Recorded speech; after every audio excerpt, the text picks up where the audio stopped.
Shalom, bienvenue à Kairos Scriptura, cette belle émission qui nous parle des réalités du temps de la fin. Avant toute chose, nous allons prier.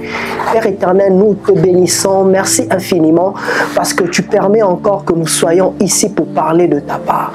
Nous croyons qu'au travers de cette émission, une âme sera bénie, une âme va se rapprocher de notre Seigneur Jésus. Et au-delà de toute chose, la connaissance va augmenter et nous allons comprendre les réalités de ce temps de la fin. Bien-aimés dans le Seigneur, aujourd'hui je veux nous parler sur les regards prophétiques de 70 semaines de Daniel. Il n'y a pas très longtemps, on avait parlé sur l'enlèvement. Et j'aimerais rassurer à tous que l'enlèvement n'est pas une utopie. L'enlèvement n'est pas une idée qu'on se fait. Ce ne sont pas des histoires. Ce n'est pas un scénario monté. Le Seigneur Jésus est en train de revenir pour prendre son église. Tu peux tout rater. Tu peux rater un voyage, tu peux rater de se marier dans ta vie, tu peux rater même de travailler et de faire des enfants, mais ne rate pas ces grands événements. L'enlèvement est comparé à la plus belle espérance de l'Église. L'Église corps de Christ n'attend pas le jugement dernier. L'Église corps de Christ n'est pas en train d'attendre la tribulation, la grande tribulation. L'Église corps de Christ n'attend même pas le millénium. L'Église corps de Christ attend l'enlèvement. Et en ce jour de l'enlèvement, l'Église va basculer. L'Église va basculer dans l'éternité, dans l'état éternel. Certes, lorsque nous acceptons Jésus, conformément à Jean 1, verset 14, verset 15, la Bible nous dit que ceux qui viennent au Seigneur, ils ne sont pas nés de la chair et du sang, mais ils sont nés de l'Esprit. Puisqu'ils sont nés de l'Esprit, ils ont déjà en eux l'éternité. Mais l'état éternel, être dans cet état éternel, dans cette condition éternelle, pour l'Église, pour le corps de Christ, va bel et bien commencer dès qu'il y aura l'enlèvement. Et écoute comment est-ce que la Bible est en train de comparer l'enlèvement. Le Seigneur Jésus dit dans les évangiles qu'il viendra comme un voleur. Ça veut dire que ce ne sera pas les médias qui vont annoncer cet événement. Ce ne sera pas la presse, ce ne sera pas le journal, ce ne sera pas la radio, ce ne sera même pas Internet. Il viendra comme un voleur. Raison pour laquelle plusieurs commentateurs bibliques sont arrivés à cette affirmation et ils disent que l'enlèvement n'est pas la seconde venue de Jésus, mais l'enlèvement, c'est une parenthèse entre la première venue et la seconde venue. Parce que chaque venue de notre Seigneur Jésus est une venue terrestre. Le Seigneur Jésus, lorsqu'il vient lors de la première venue ou même lors de la seconde venue, c'est pour exercer un ministère terrestre. Et vous allez vous rendre compte que la seconde venue de notre Seigneur Jésus, ça sera lorsqu'il va revenir avec son Église et il va battre l'Antéchrist lors de la bataille d'Armageddon. Et après ces instants-là, ça sera le millénium ou l'ère millénariste qui sera inaugurée pour 1000 ans. Et vous allez vous rendre compte que lorsqu'il va revenir le jour de la bataille ou de la guerre d'Armageddon, il sera sur le mont d'Olivier. Parce que à chaque fois qu'on parle d'une venue de Jésus, il faudrait que ses pieds se posent sur la terre. Mais le jour de l'enlèvement, il ne posera pas ses pieds sur le mont Olivier. Il ne posera pas ses pieds sur aucune montagne d'Israël. Il sera dans les airs. Comme l'apôtre Paul est en train de le dire dans 1 Corinthiens 15, à partir du verset 49, la Bible nous dit clairement et nous montre que ce jour-là, même quand vous lisez dans 1 Thessaloniciens, le verset 4, 13, chapitre 4 du verset 13 jusqu'au verset 18, la Bible nous montre clairement comment l'enlèvement va se passer. 1 Thessaloniciens 4, 13 à 18, 1 Corinthiens 15 à partir du verset 49. La Bible dit, les morts en Christ ressusciteront premièrement. C'est pour cela qu'il ne faut pas mourir pour mourir. Il faut mourir en Jésus. Il faut mourir en Christ. Pourquoi? Parce que le mort en Christ meurt dans l'espérance. Il y a trois choses qui demeurent. Il y a l'amour qui demeure, il y a l'espérance qui demeure également, la foi également demeure. Mais parmi ces trois choses, ce qui est plus grand, c'est bien sûr l'amour. Et l'espérance, c'est ce qui conditionne les morts en Christ. Ils sont dans l'espérance, ils sont dans l'attente, ils sont en train d'attendre le retour de notre Seigneur Jésus-Christ. Et lorsqu'il viendra, Nous les vivants, nous n'allons pas dévancer ceux qui sont morts. Les morts en Christ ressusciteront premièrement. C'est pour ça que dans les Écritures pauliniennes, l'apôtre Paul est en train de dire, c'est ici un mystère. Tous, nous ne mourrons pas, mais tous, nous serons changés en un clin d'œil, au son de la trompette, au son de l'archange. Ça se passera dans une poussière de secondes. Ça se passera en un clin d'œil. Il n'y aura pas des minutes, il n'y aura pas en fait des heures. Ça ne sera pas programmé. Ça sera en un instant. C'est pour cela que nous devons nous préparer. Nous devons laver nos robes, conformément à Matthieu 25, où lorsque le pouls venait, dans Matthieu 25, verset 6, la Bible dit, au milieu de la nuit, une voix se fit entendre. Voici le pouls, allez à sa rencontre. Et nous sommes déjà dans la nuit, nous sommes autour du soir, depuis la croix, nous sommes dans le soir. Mais lorsque le soir va atteindre son paroxysme, lorsque le soir va atteindre sa cime, une voix va se faire entendre, la voix de l'époux. Voici le pouls, allez à sa rencontre. Est-ce que nous sommes prêts à rencontrer Jésus? Est-ce que nous sommes prêts à l'enlèvement? On peut dire toutes choses, mais je m'aimerais dire à une personne, est-ce que nous sommes prêts pour ces instants-là? Il y avait 5 vierges sages, il y avait 5 vierges folles. Là, j'aimerais tout simplement dire une chose. Et ce qui fait en sorte que nous soyons enlevés, ce n'est pas d'abord notre condition de virginité. La virginité spirituelle ressemble beaucoup plus à notre état en Christ, notre état de sainteté positionnelle, parce que nous avons deux types de sainteté. Nous avons une sainteté fonctionnelle, c'est la sainteté de toute chose, de tout le jour. La sainteté quotidienne, au travers de la parole de Dieu, nous nous sanctifions. Mais il y a une autre sainteté, c'est notre position dans le Seigneur Jésus-Christ. Et c'est ça la virginité de toutes les vierges. Toutes les 10 étaient vierges. Ça veut dire que toutes d'une certaine manière avaient reçu le Seigneur Jésus. Mais toutes n'avaient pas la même sensibilité. Et là on parle d'huile. Parce qu'il y avait 5 qui avaient le réserve d'huile. D'autres n'avaient pas le réserve d'huile. Ça c'est la dimension de la révélation.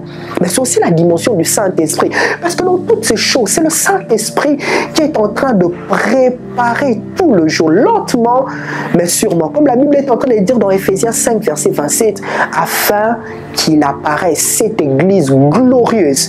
L'église ne va pas aller à la rencontre de l'époux de manière fade, de manière froide. Pas une église formaliste, pas une église amorphe, pas une église létale. Ça sera une église glorieuse, une église des élus.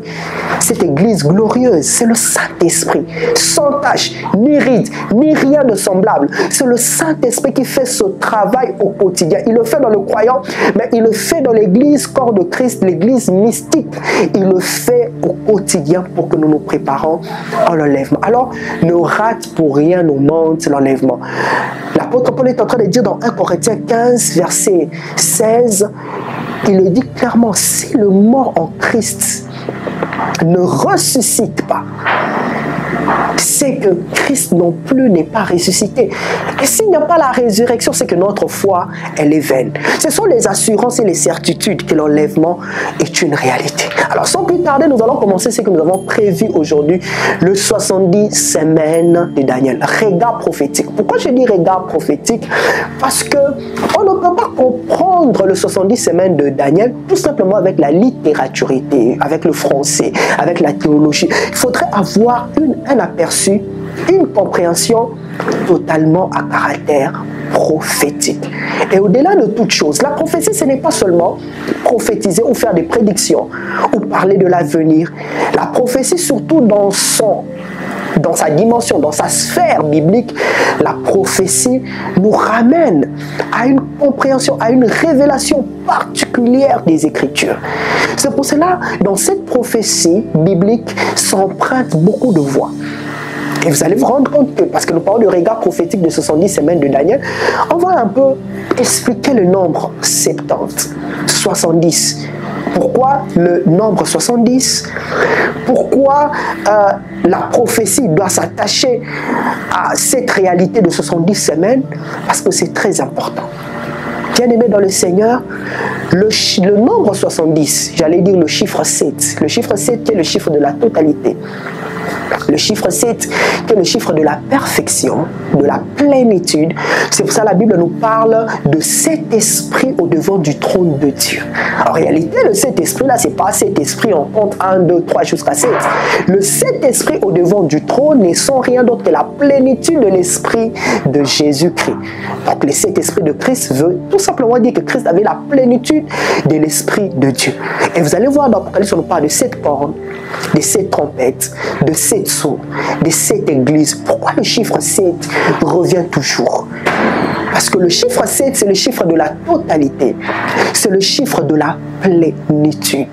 Mais au-delà de toute chose, lorsqu'on parle du nombre 70, c'est comme si 70 chez les Hébreux, c'est 7 fois 10.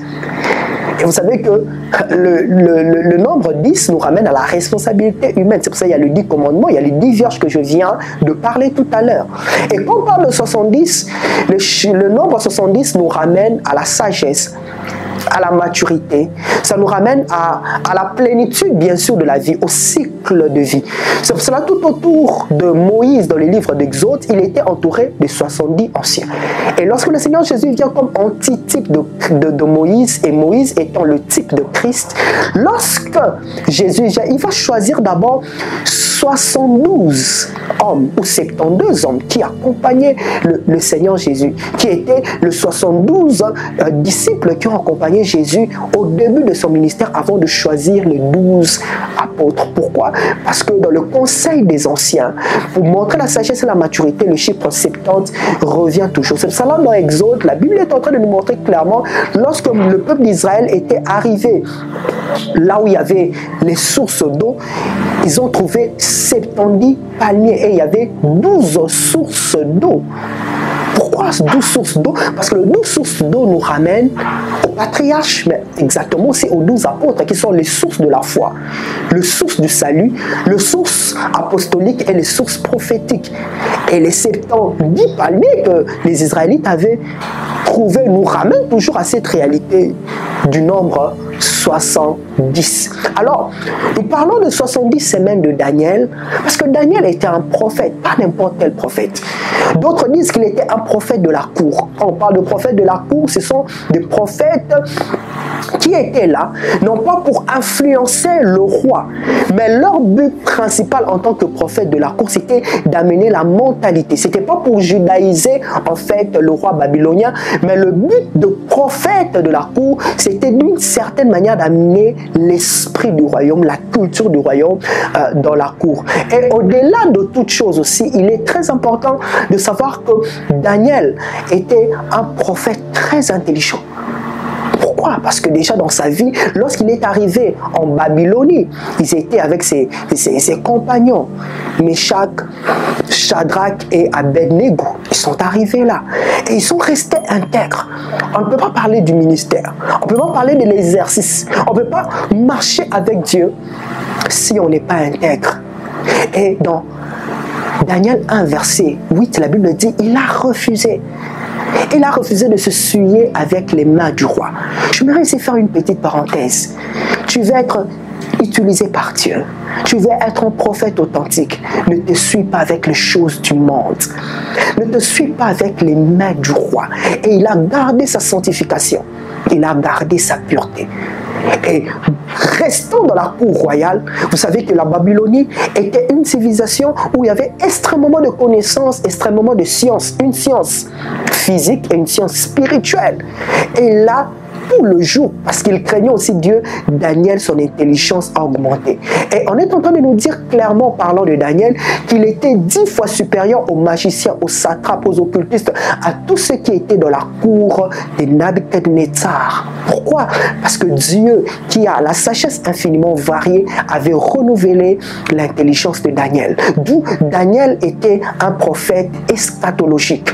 Oui, vous savez, dans la Bible, nous avons des prophètes messianiques, comme Ésaïe, qui a vu 8 siècles avant la venue du Messie, avec exactitude les événements qui vont se succéder dans la vie de Christ.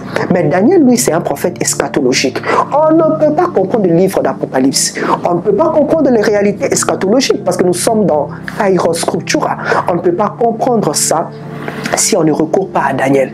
Parce que déjà dans Daniel, on est en train de voir la statuette de Nabuchodonosor, une vision que Nabuchodonosor avait fait où il a vu une statuette. Et dans cette statuette-là, c'est que les 4 empires universels, on en reviendra plus tard. Il y a par exemple la vision dans Daniel 7 où il est en train de voir les 4 animaux, où il y a un parallélisme avec Daniel 2, avec Apocalypse 13, pour voir carrément l'empire de l'Antéchrist. Et de même, lorsqu'on arrive dans Daniel 9, alors il va recevoir une vision. Daniel 9, 24 à 27. Là, on trouve les 70 semaines de Daniel. J'aimerais ici tirer notre attention rapidement. Lorsqu'on parle de 70 semaines de Daniel, il faut faire introduire la réalité du chiffre 7. Qu'est-ce que cela veut signifier?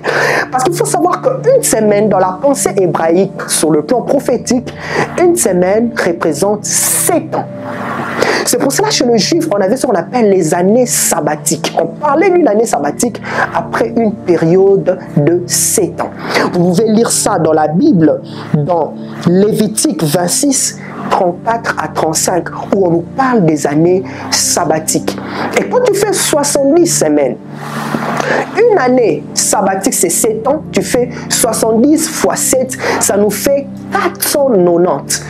En d'autres termes, le 70 semaines de Daniel, c'est une période de 490. Ça, c'est très important, ce que j'ai dit sur le plan chiffrologique et sur le plan prophétique. Et maintenant, le 70 semaines de Daniel, il faut scinder ça en 3 périodes. Si vous lisez Daniel 9, 24 à 27, il faut scinder ça en 3 périodes.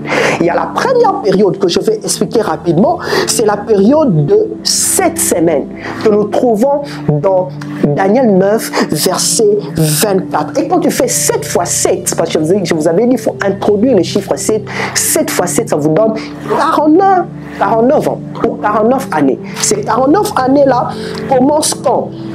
Parce que la Bible nous dit, quand vous lisez dans Daniel 9 que nous venons de lire, la Bible dit 70 semaines fixées sur le peuple et sur Israël pour faire cesser les transgressions, mettre fin au péché, expier l'iniquité, amener la justice éternelle, sceller la vision et la parole de la prophétie ou du prophète, oindre le sein de ça. Voilà le but de 70 semaines.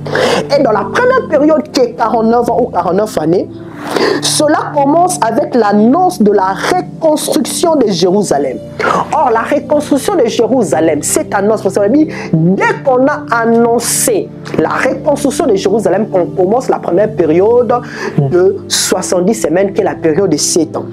Et la reconstruction de Jérusalem a été proclamée le 14 mars 445 avant Jésus-Christ. Alors, si maintenant vous prenez 445 avant Jésus-Christ, vous enlevez 49 années, on va tomber à 396 avant Jésus-Christ. C'est ça la première période.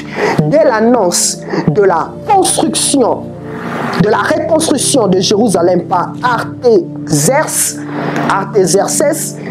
dès cet instant-là, nous sommes en 445 jusqu'en 396 avant Jésus-Christ. C'est la première période de 70 semaines. Rapidement, la deuxième période de 70 semaines, vous pouvez lire ça dans Daniel 9, verset 25.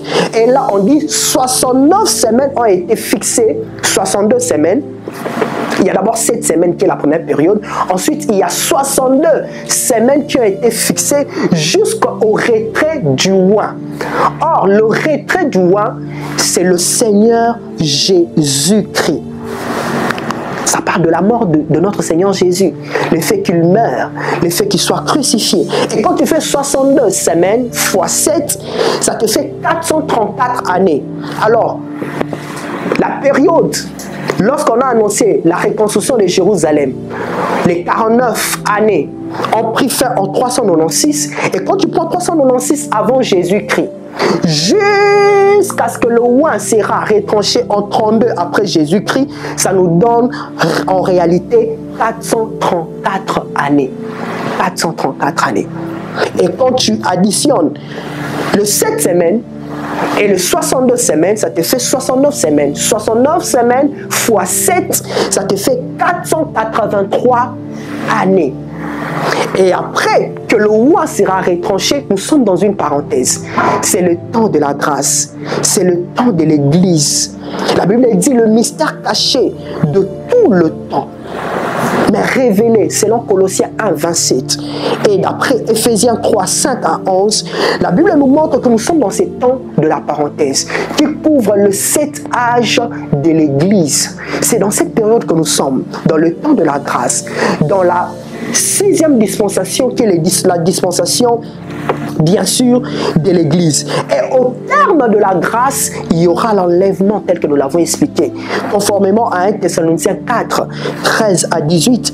Et on se rend compte aussi que d'après Apocalypse 6, 1 à 2, avant qu'il y ait le premier saut, qui est la venue de l'Antichrist, l'Église sera déjà enlevée. Et après cette période, on va aller à la 3e période, la dernière période. Et la dernière période, c'est le 1 semaine. Comme j'avais dit que 1 semaine dans la pensée sabbatique, c'est 7 ans.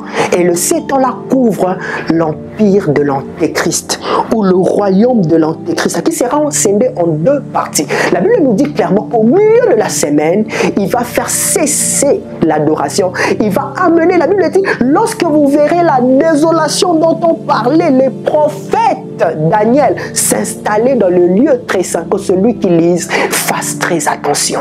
Et la dernière semaine, après le 69 semaines, après la grande parenthèse qui est le temps de la grâce, qui a commencé depuis que le roi a été retranché jusqu'à maintenant, nous sommes dans le temps de la grâce, et nous sommes même à la fin du temps de la grâce, parce que nous sommes dans l'église de Laodicée.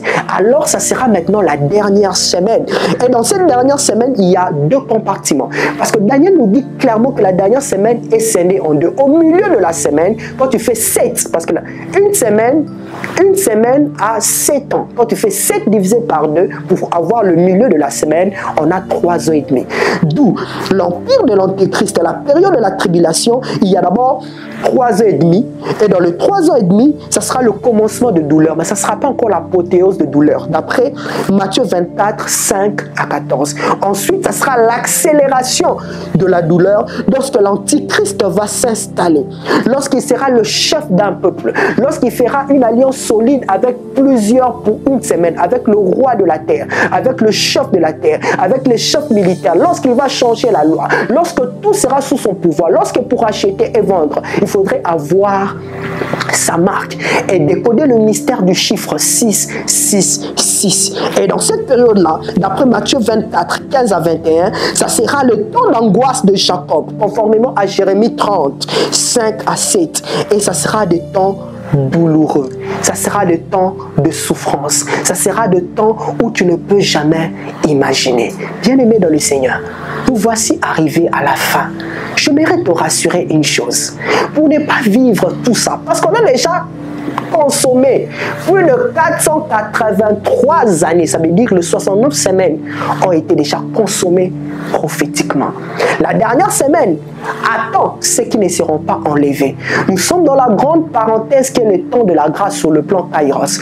Mais le temps de la grâce, nous sommes dans le dernier seconde, dans le dernière poussière du temps de la grâce. Parce que le temps de la grâce, conformément aux 7 âges de l'Église, on a déjà consommé 6 âges de l'Église. Et nous sommes dans la dernière âge de l'Église, qui est l'Église de Laodicée, qui peut être enlevée à n'importe quel moment.